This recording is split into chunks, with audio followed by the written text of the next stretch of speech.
Surprise! We're on camera! Hi, everyone! We are doing this! We are going live! This is Non-Productive. We're doing our late to the party, late to the prep, late to the production meeting, rewatch. Sometimes, for some of us, a first watch of The Venture Brothers. In honor of the 20th anniversary of that show, I just hit pause right in the middle of the track. It didn't even matter if the theme music was done or queued up right. We have a lot of watchers right now. Sorry, everyone. This isn't going to be a good show, but it's going to be fun. Hey. No, it is what it is. I'm Frank. I'm a Venture Brothers super fan in that I have not finished watching the entire series because I am a poser as well. James, who's an even bigger poser than I am. Right, James? Biggest. How you doing? Yes. Biggest poser. Biggest. Darren Credible, one half of the SNL nerds. How are you doing, Darren? I'm doing well. I'm the biggest of posers because I just started watching this show this afternoon in preparation for this podcast. And Darren just said he had just started watching the show this afternoon. I'm repeating this because on my phone right now is the other half of the SNL nerds, John Trumbull. How are you doing, John? Well, I'm glad I didn't have him on speakerphone for that.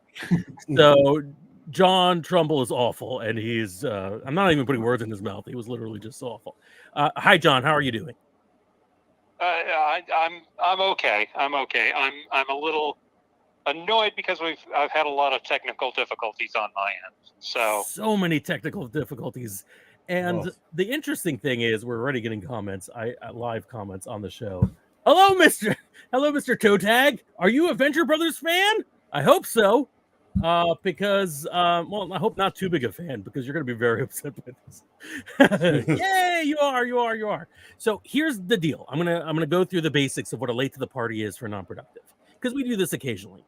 A late to the party is basically something really popular and amazing that is not in the zeitgeist anymore. No one is talking about it. There's no reason why we should be doing a Lost rewatch, but we are. And we podcast about it. We post about it on Facebook and Discord. And we just make fools of ourselves and kind of dissect episodes as they come along when we watch them. Usually there's some big reason for it. And I said already, there's a 20th anniversary of The Venture Brother who premiered in 2003. At least the pilot came out in 2003. The show proper did not come out for like a year afterwards.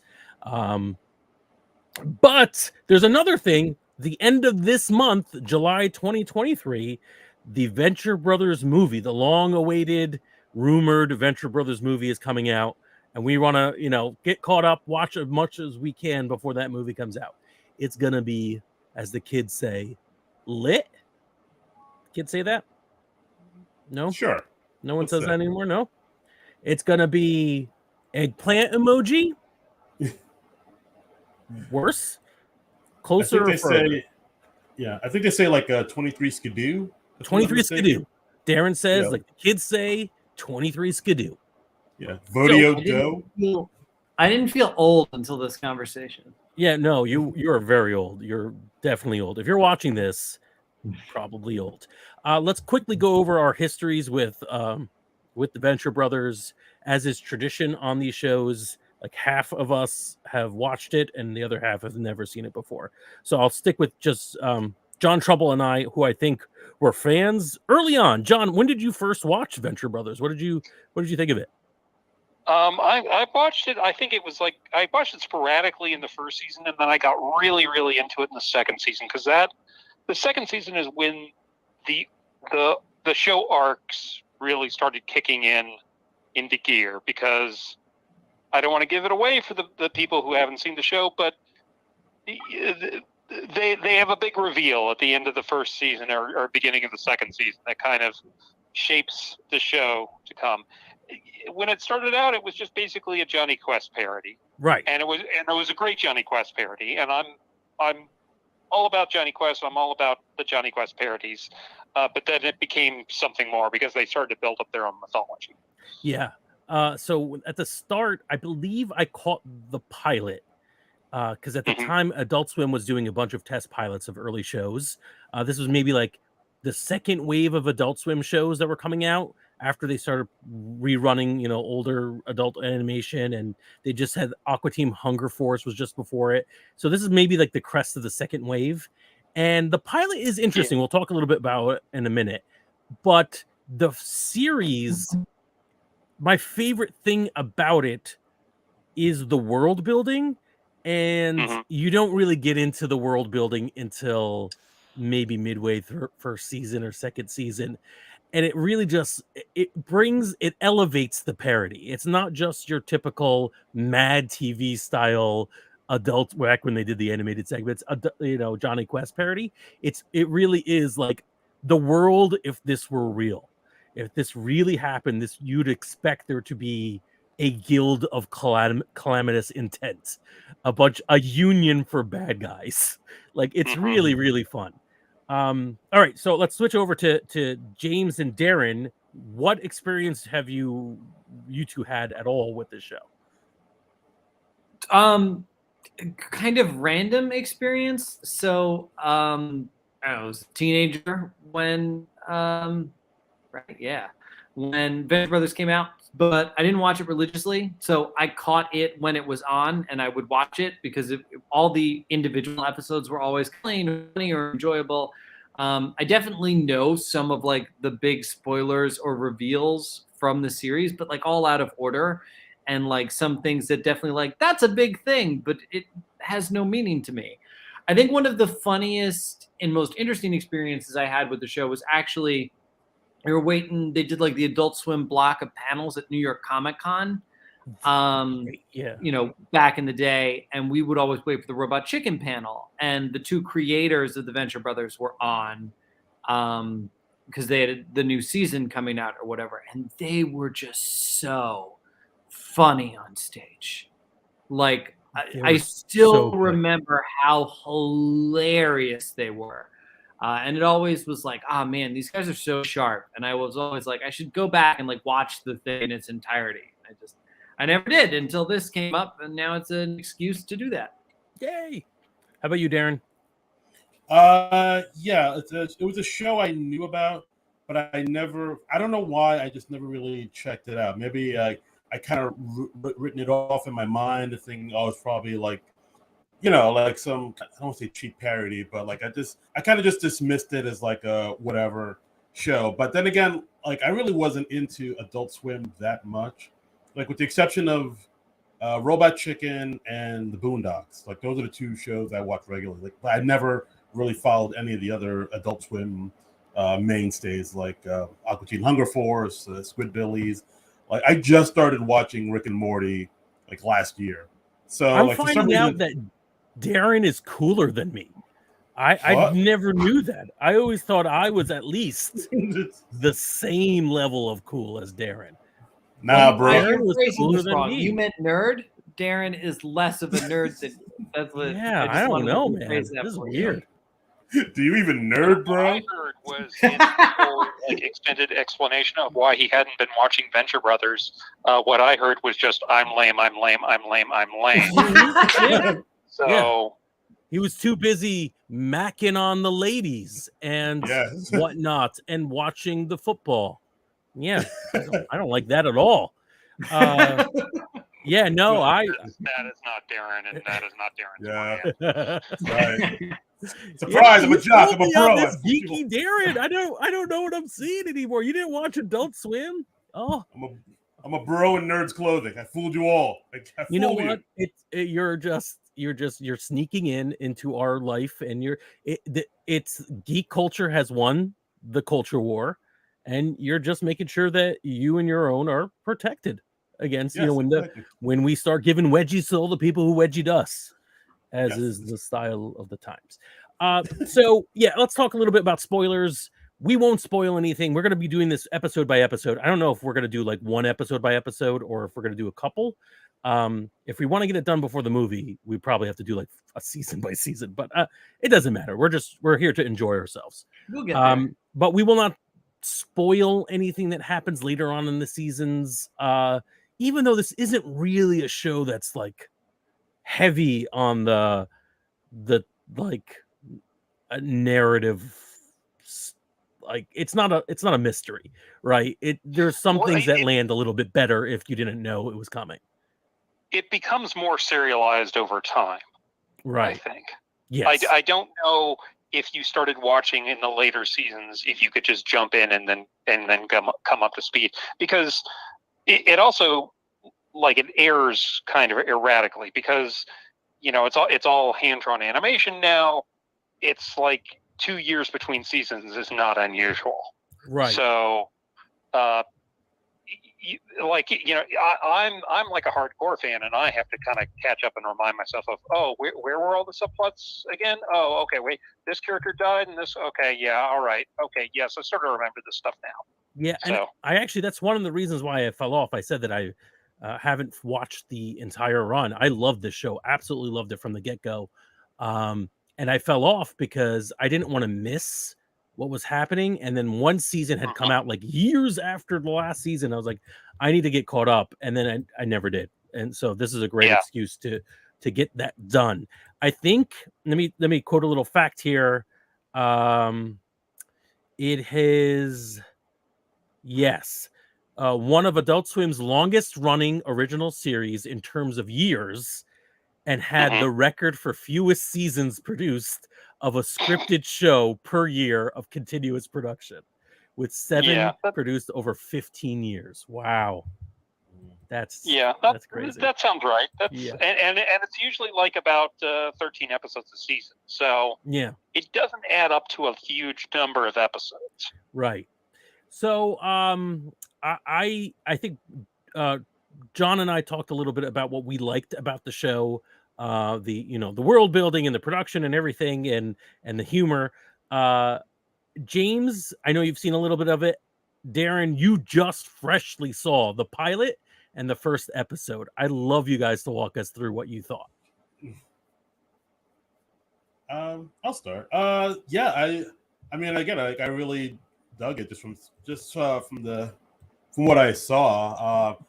Like I said, like I knew it was like a sort of a Johnny Quest parody, but I also got like sprinklings of Scooby-Doo in there a little bit. Yeah. With like the 60s retro music and the trumpets blaring. I love the kind of offbeat, oddball humor of the thing. Like I think in the pilot there was a thing where was it Hank and Dean were talking, and then I think Hank says, "Oh, Ma Venture didn't raise no fool," and then Dean says, "Well, we don't have a mom." Hank. And then it just gets very awkward. Beat of silence with yeah. I like that. I love the character of Brock Sampson, who just seems to be this like the manliest of men, who's just apparently just has this rage issue and can just like beat up everyone and everything around him like it's nothing. I like the fact that Dr. Venture is very dismissive of his sons. He doesn't seem to care for them that much. There's a lot of really odd, like, I mean, the main villain, the Monarch, that's another weird one. But like, I don't know. There's a lot here to sort of unpack. Like I'm fully on board with it. Like, but there's like a lot of, oh, that's interesting, that's weird. But you just have to sort of just go along with it, and it's I don't know. So far, I'm interested. So far, it's very interesting now. Great, James. What did you think? So I haven't watched the pilot and the first couple episodes yet, but I always remember thinking the characters were super interesting archetypes, right? As John talked about, they're obviously like Johnny Quest parodies, but Brock Sampson was always hilarious.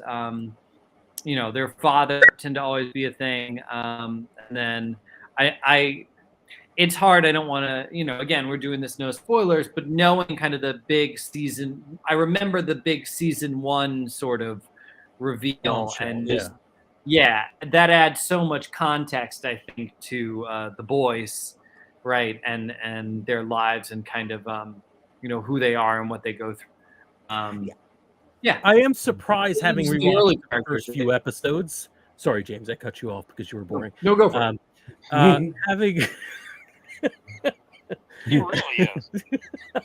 Yeah, step it up, James. I want you to know I love everyone I'm on the show with. This is friendly ribbing. I don't count John Trumbull because he's not technically on the show. He's on my phone, and I don't love him at all. But that scans. Yeah. What I hadn't seen these episodes in years. It's shocking to me that it's been years, but in years, I forgot how rough the pilot is. It is incredibly rough, down to the animation, and it's a pilot. It's like Flash animation, if I remember correctly. Yeah, or at least it looks like it. Yeah. The first episode is pretty strong, and then I did dip in a little deeper than that. What I forgot. How do I put this? There is what feels like just jokes right now that Doc Venture doesn't love his sons, that he's incompetent, that he has father issues. They continue to be jokes for the series, but there's context given to them as they go on. So the best I could give this as an example for modern viewers, it's imagine when The Bear won Best Comedy last year, and you're like, why is this winning the Best Comedy? But then season 2 of The Bear comes out, and there are more jokes, and you're like, okay, I can see how this is a comedy, maybe. Sort of like that. Like, you're like, oh, that's why you people are so dysfunctional. Now I have context. But the thing is, it keeps its humor throughout. Does that help? No? Well, tough luck. I said it already.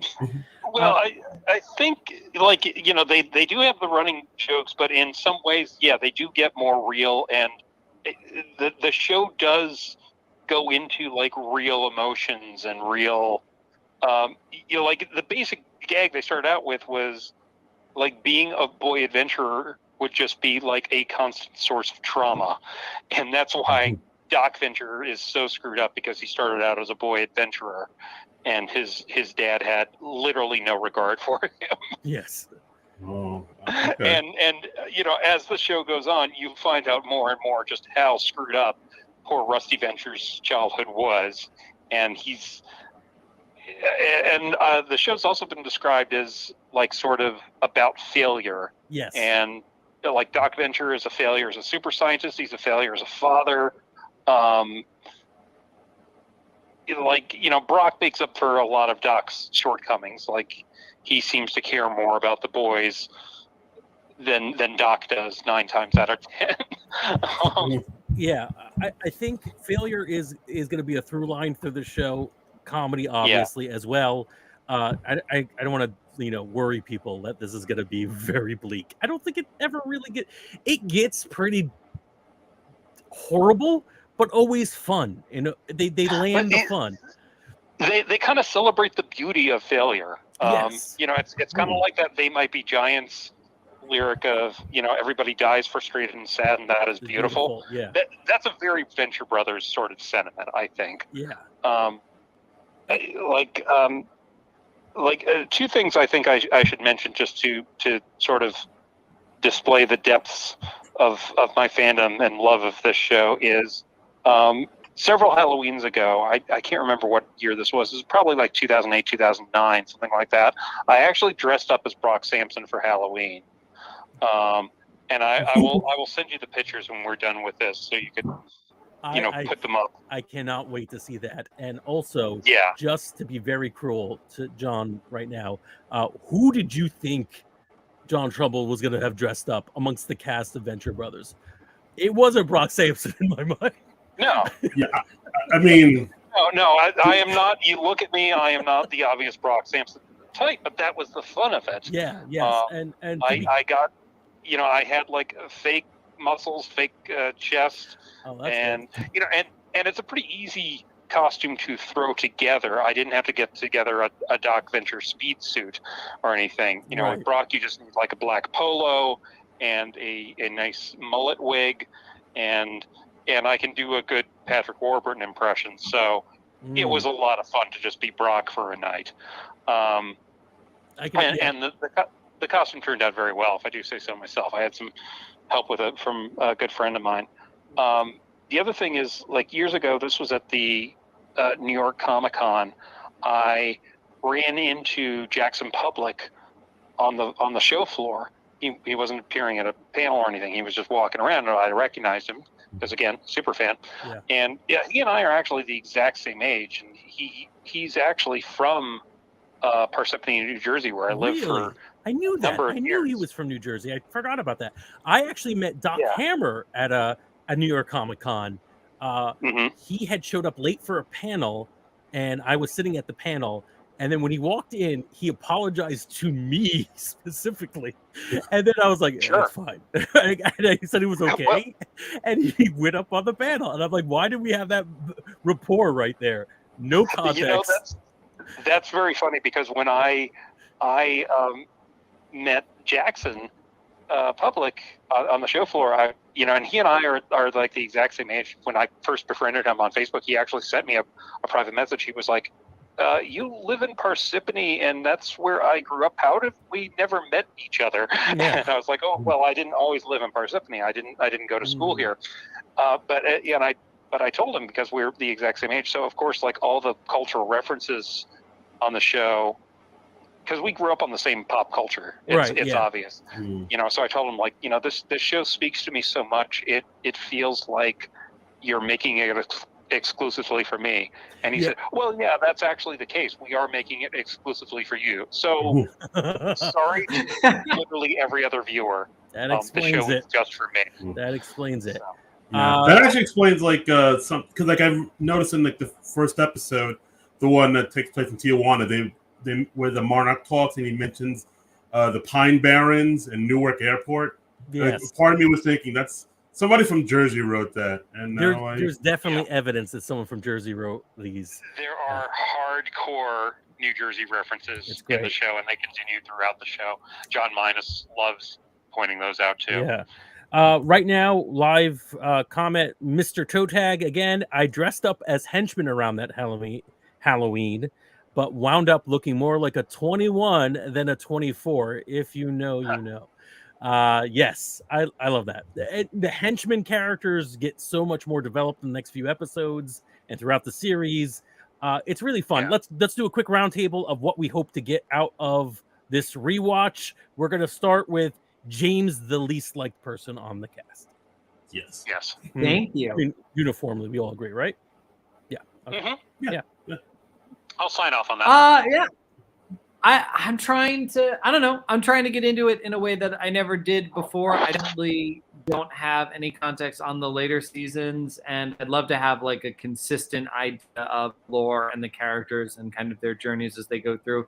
And again, like I said, I always thought, like, it seemed so sharp, right? Like, it always seemed like a really sharp show that, continuity and comedy, I think, is always the funniest thing, right? Like, it's what I love about drama. It's what I love about Community. You know what I mean? Like, I think comedies do such a, not a disservice, but I don't know. Like, the standard sort of idea of a comedy is kind of to, the Family Guys, American Dads. Like, you keep what you want an episode to make it funny, and you lose what you don't need. But I feel like the thing about shows like Venture Brothers is, like, that they have a story and they have continuity, and while that makes your job harder, the jokes and the humor and the story are just all such better for it. So that's a great point. I'm excited to dissect that. That's a really great point. That's really, really interesting. That is a good point, and it's kind of amazing that it's coming from a place of near total ignorance. Right. Yeah.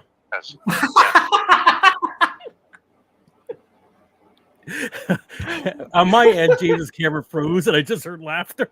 I'm like, oh, Joker's attacking again. No, we really do love each other. We're friends. We're all good people. All right, Darren, what do you hope to get out of this? I hope to get what all the hardcore fans have gotten out of this. What Trumbull's gotten out of it. I really want to see where this go and see, like, the world building. Like, I know I have to sort of plow through the first season, and, like, normally the first season of most shows aren't the best of the series, because that's where they're still trying to figure themselves out and, like, sort of get their sea legs about them, and just trying to sort of establish, the basics of the world they're building. So, like, I know, like, the first season, I don't know, you guys can tell me, like, if the first season is maybe the weakest and it gets better and better and better. But, like, I think better, but it's pretty strong in the first season too. But it does, I think, get better with time. Okay, so yeah, I'm just looking forward to, like, sort of plowing through that first season and getting to that point where I see the episode where where I'm like, oh, this is why everybody loved it. This is okay. Now I'm in. Like I'm waiting for that part. But so far I love all the characters, and the humor is super odd but super sharp and weird and great. So like I'm looking forward to continuing on. Right. All right. John Trumbull, you're next. What are you looking forward to get out of this, other than an excuse to break out your signed Blu-ray collector items? I don't know. Laserdisc. Actually, I don't know if most of my Blu-ray sets are signed. I don't know. I don't think I've gotten any of them signed. And like some of these I actually have the early seasons I have on DVD, because that's how long I've been following the damn show. Right.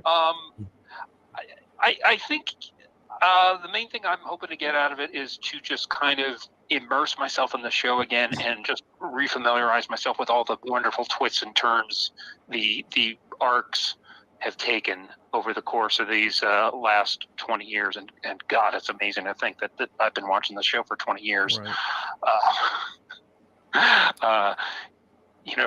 Like 2/5 of my life. Yeah. I'm gonna slowly move Trumbull away from the microphone as he starts weeping. What have I done with my life? This is the start of my midlife crisis. Yes. What I hope to get from this is to inspire midlife crisis and all the millennials and Generation X people I know. Just get everybody in it.